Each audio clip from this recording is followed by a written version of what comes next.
on BYU's website, he's listed at 6'9".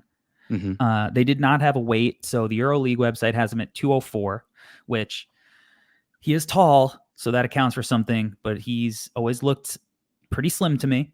So we'll see. His draft night age is 19.3. Like we mentioned earlier in the show, Egor is Russian-born, but he's headed to BYU, and he is developed in the Real Madrid system. Right. So a very different developmental system, as Albert alluded to earlier. Where should we start with Egor? Because there's a lot of different ways that we can go here. Yeah.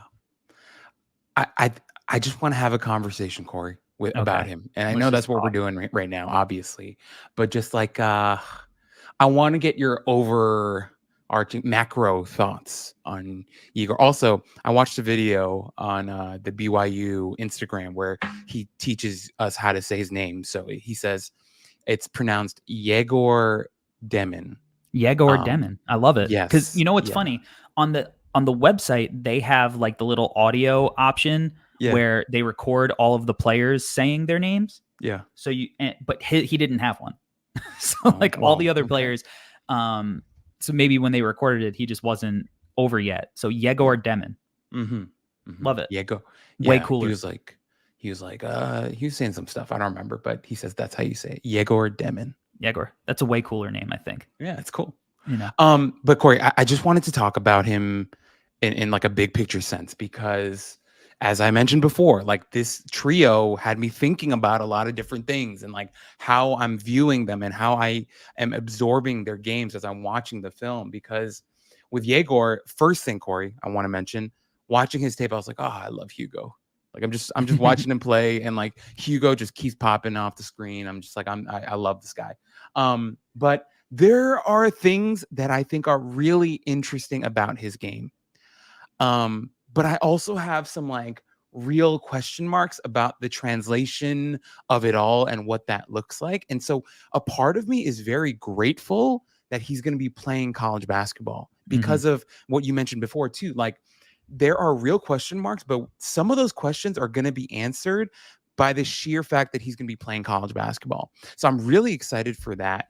But overall, just I had some things about him, but I wanted to throw it to you, Corey, and give you an opportunity to wrap on him a little bit, just because I think he's very interesting, but also I'm very confused.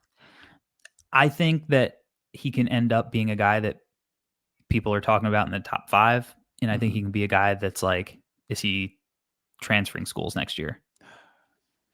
You know, like, but I am a little bit closer to him being like a top 5 kind of guy than I am the opposite. I freaking love his game. Yeah.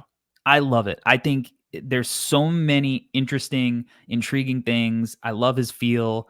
I love his playmaking, and we can dive into the specifics. But at the end of the day, what does it come down to? You got to shoot that thing. Yeah. You got to shoot the rock. And I don't know about it.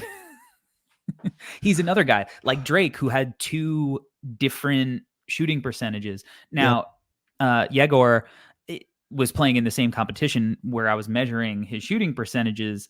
But in the most recent, in the 2024 Adidas Next Gen tournament, which is like 8 games, so obviously not like a super high volume and sample size, right? He was 18% on 51 attempts. Not great. Not great. He was also 71% from the free throw line. Now, in the 2023 Next Gen tournament, he was 42% on 43 attempts, also in an 8-game sample size, but he was 64% from the free throw line. Low volume from the free throw line on both. He doesn't get to the rack all that often as far as drawing contact. So, you know, you look at 94 shot attempts over the course of, like, let's say the last year and a half, whatever it is, and it's like 2 polar opposites. So maybe he was hot one week, maybe he was just cold, right? There's not this extended thing that we could, stretch that we could see where we can get a better feel. So then you got to go, all right, so what does the shot look like? Right? What does the shot look like? Free throw percentage is not great. Inconsistent 3-point numbers. Yep. And there are times where I think it looks really smooth. Yep. And there are other times where it's like there's like a hitch, and I'm like, I hate everything that just happened there. So I think there's gonna be he needs a lot of reps. I don't think he's as bad as the 18%. I don't Yep. think he's as good as the 42%. Um, but there are things functionally that he kind of has to change. He snake bites a lot of his releases. Yes. He finishes high, but he short arms it. He doesn't come to like full extension. Sometimes he finishes and his back is like a little bit like hunched over, oddly, but then on the positive side, he shoots shots off movement. He shoots some shots off the bounce. He takes shots off the catch. So there's like a versatile shot profile, right? He's not afraid to shoot. He was shooting nearly 6 a game over the last 2 Adidas Next Gen tournaments. So he's not afraid to let it fly, which is a good indicator. It's a real struggle for me to kind of pick a lane, and it feels like a cop out to say he's in the middle, because I feel like chances are he's not going to shoot it that well. Yeah. But I hope I'm wrong. So number one, I feel great about my eval because everything you said about the shooting, I actually had that. So for once, I feel like I actually evaluated a shooter correctly because he does short arm it a ton. He snake bites it all the time. But Corey, what I wrote in my notes is that when he makes it, it looks really good. Yeah. And when he misses, it looks really bad. And I think that really speaks to what you said before. I think he just needs more reps, right? Like, I think that's a consistency issue that I think can get kind of evened out with him just getting in the gym and taking more shots and working on the jumper, because when it goes in, it looks really good. When he holds the follow through, it goes in a lot. It's just when he snake bites and he gets a little excited, especially off the dribble, sometimes he'll get really saucy and then just, kind of snake bite short arm stuff. And it doesn't look great. Right. And he has some gnarly misses on his film as well. But overall, just like in my notes, I wrote, I believe in the jumper and I like his confidence in it, but I wouldn't bet my life on it, is where I'm at right now. Yeah. And so I'm nervous about it, but I like it. Something that you mentioned before, like even when he, gets to the rim and stuff, like very right hand dominant, very few left hand finishes on film. And he does that thing where, he'll get to the left side of the basket and, try to go back to his right hand to finish and stuff like that. But just in terms of the shooting, and also like no real mid-range stuff to talk about with him. There were a couple like to quote the great Walt Clyde Frazier, he had a couple like fallback baby jumpers on film, but just not a ton of mid-range stuff. But there was one mid-range shot though against Ulm in the fourth quarter mm-hmm. where I got up out of my seat and did a lap because I was like, oh my goodness. He like drove right, stopped at the right elbow, spun off of it, seamless, smooth footwork, and just buried the jumper. And I was like, oh my gosh, that was so pretty, very advanced, like real shot maker stuff. Kept it simple, wasn't dancing with the rock, which is something that I like about him. Like, he's a good ball handler, but he doesn't like overly do it. He's like making quick decisions, whether that's like flying off a screen, moving the ball, making a play, whatever it does. So like, I was just like, wow, like if we can see stuff like that, but there wasn't a ton of volume, whether it was like with floaters or the mid range. So there's not a lot to go on. And I want to see him like kind of get to those elbows more consistently and punish drops. Because I think that's going to help his playmaking even more, than it already has, which his playmaking is really good. It's a strength. So, but again, like shots got to go in, and like even in the small volume in the mid range, didn't shoot it super well in the mid range, right? So, a lot to like, a lot to be concerned by. Another thing, Corey, with his offensive game, you mentioned it, his handle. Looking at his like body profile, he just looks like a long, lanky, skinny guy that looks really stiff. But I actually thought he was really flexible. And I wrote that in my notes. Like there were some drives where like he was like turning his body and like getting in weird positions to finish. And I was like, oh, that's like a flexibility, dexterity that I was not expecting with him at all, that I was really impressed by. I like what you said about him keeping things simple, because if you watch the game against Milan in that next gen tournament, he was getting to the rim like beautifully. Like, he was using jabs and little crossovers to just absolutely cook. Like, the guy that guarding, I don't remember who it was, but just could not stay in front of him at all. And I was like, oh yeah, he didn't use like a million different moves to get there. It was like really clean, really simple, but just an absolute terror. Like, the guy could not stay in front of him at all. And so the thing that, like, I was really excited about, obviously we're going to get to the passing soon, but the handle and flexibility that he has for a guy that tall and long, I was really impressed by. Yeah, I actually put that in my finishing section. Good body control and flexibility. Yeah. Yeah. He's much bendier, like you said, than he looks like. And like I think that, for all the shin angle people, like I think, he's got some of that too, where he can kind of get low and play high and low, and change, that kind of stuff when he is making moves, and that makes him unpredictable. Yeah. And, but I think, like you said, like in his dribble, he uses it to play with pace and, kind of make sharp moves in a smooth way that doesn't look awkward. Like, he just looks like a very natural mover. And if he really is a legit 6'9", even if he's 6'8", like, that's why he's interesting. If he was like 6'4", right, and like 6'5", this would be somebody who's a Yeah. lot less intriguing, because now we're questioning the shot of somebody who's not that tall. But if you're looking at a 6'8", 6'9" kind of initiating guy, I think he actually has like pretty decent finishing chops. Like, I think he's got pretty soft touch when he's finishing, uses scoop shots. Like, he's had a couple of dunks that were kind of impressive. Like, he doesn't have like crazy bounce, but like there were a couple we were like, oh, okay. I think he's got really good feel cutting off of the ball. He was 70% as a finisher in the half court. In the 24 next gen tournament, 64.6 overall, much improved from his 2023 numbers, which were he was 50% overall. But it was on super low volume. He got to the rim way more last year, which is a good trend.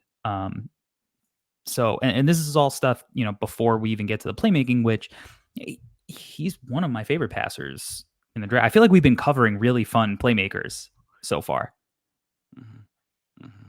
Seraph, right? Mm-hmm. Which is, which was really Traore, but, like Traore, Kasparis, right? Mm-hmm. Really fun Okay. playmakers. Yeah, but Corey, just like, okay, I can start the combo right on the passing. Like, with him, the touch, timing, anticipation, creativity, maturity, I think it's all there. I think it's all there. I think he's a really high level passer. I really enjoyed watching him operate in the pick and roll. It was one of my first notes about him.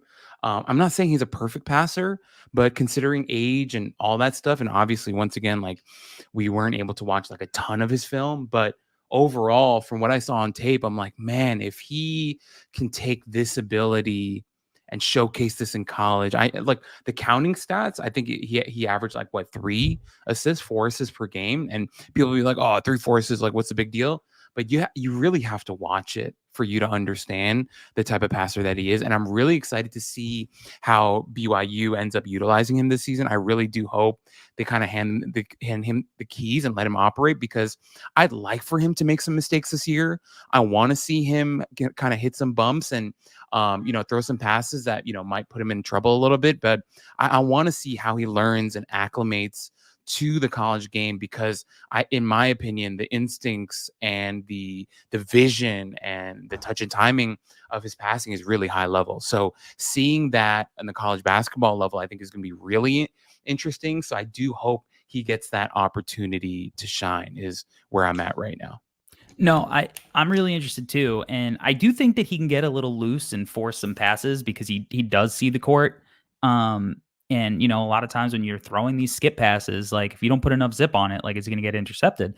So I'm looking forward to seeing like how he reacts to defenses making those kind of anticipatory, plays in the passing lanes. And I'm looking forward to seeing how he reacts to like the bump, I think, in physicality by guys who are like fifth year seniors and they're like 24-year-old men, and they bump him, and now he's got to, make a play. in a spot that, he didn't think he was going to end up in. Because I'm with you, like this dude's pace rocks. The way he plays off hesitations, how patient he is. He can hit wraparound passes. He's got the live dribble stuff. He uses height to see over the top. He makes quick 0.5, one more hot potato touch passes to a guy that leads to a quick bucket.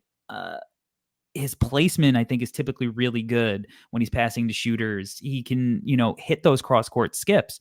So if he's just, kind of takes care of the ball a little bit better, I think it's going to be really intriguing. And I think, the playmaking is the number one thing. And you're looking at a guy who's 6'9" all of a sudden who can make these plays, and he shows that at the next level. Again, like 6'9" initiators are really, really, in vogue.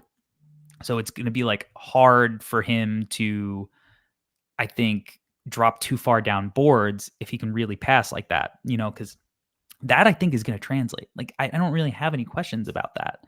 You know what I mean? Like the shot, yeah, I have questions about that. But we've seen tall initiator types who struggle with their shot still get taken high, right? Dyson Daniels. Now, part of that was he was a great defender. But Josh Giddey, another guy recently who was a big initiator. So the fact that he can make plays at that height and kind of, I think, like, also, even though if his shot's not always going in, I do think he operates well off the ball. You know what I mean? Like, even if he's not spacing it super well all the time, by cutting, by coming off DHOs, by, seamlessly transitioning into plays on the weak side when the ball swings his way and attacking. I think he's really, really intriguing. And when I watch him make plays at that height, I'm like, yeah, like this is a dude. And like, obviously he's skinny right now, but like he's young, he's going to get stronger. And as that happens and his body fills out, like this is a really, really intriguing player. So, can his body get there? Right. Yeah. Can that develop? And because if his body develops, it's like, how is this guy not getting on, making an impact when he's on the floor, I think. Yeah, Corey, I can't lie. You mentioned Dyson Daniels and Josh Giddey, and then my brain was like, okay, who were guys similar to before them? And I thought of Evan Turner, Michael Carter Williams, Ben Simmons. I was like, but like Michael Carter Williams was like 6'5". Yes, true. You're right. And he actually like had some moments. Like he actually ended up sticking around the league for a little bit. Yeah, he wasn't like the rookie of the year Philadelphia 76ers version, right? But he was like this guy who turned himself into a defense first. Like he had a good run with the Bulls, with the Magic, right? So like even that guy stuck around. Yeah. These big versatile dudes end up finding ways to stick around. Yeah. And Evan Turner had a long career. Ben Simmons probably should be playing if it wasn't for all the other stuff he's going through. Yeah, rough. But Corey, I think this conversation has helped me a lot. I think where I'm at is like I loved his game. I really enjoyed watching him. I loved everything I was seeing, and like even defensively, I was like, there's some stuff that there is. Sometimes he gets absolutely like transfixed on the ball and like loses his man completely. Sometimes, but also I think he's pretty good positionally. But young guys get lost sometimes. Like when have we not said that about a young player, right? And he would take on tough assignments. Yeah. And like good length to him. Another guy that likes to play in the passing lanes. But I like how he moves on the floor. Like I enjoyed all that. He's once again like he's not this like stiff dude. Like he's a guy that he like shades guys to exactly to a side and makes them go that way. He's got to add strength, defensively. Like that's a big thing. He dies on some screens. You know what I mean? Like I think like when it comes to rebounding, like let's say like he makes a good rotation. He's the low man, right? He's in the right spot to tag a roll, whatever, blah, blah, blah. But a shot goes up and his man is in the corner. He's got no idea. Like he turns his back and he gives up offensive rebounds because he just won't go and find a body and go get it. Whereas like Drake Powell, he's making sure that he's going to go get that rebound. Yeah.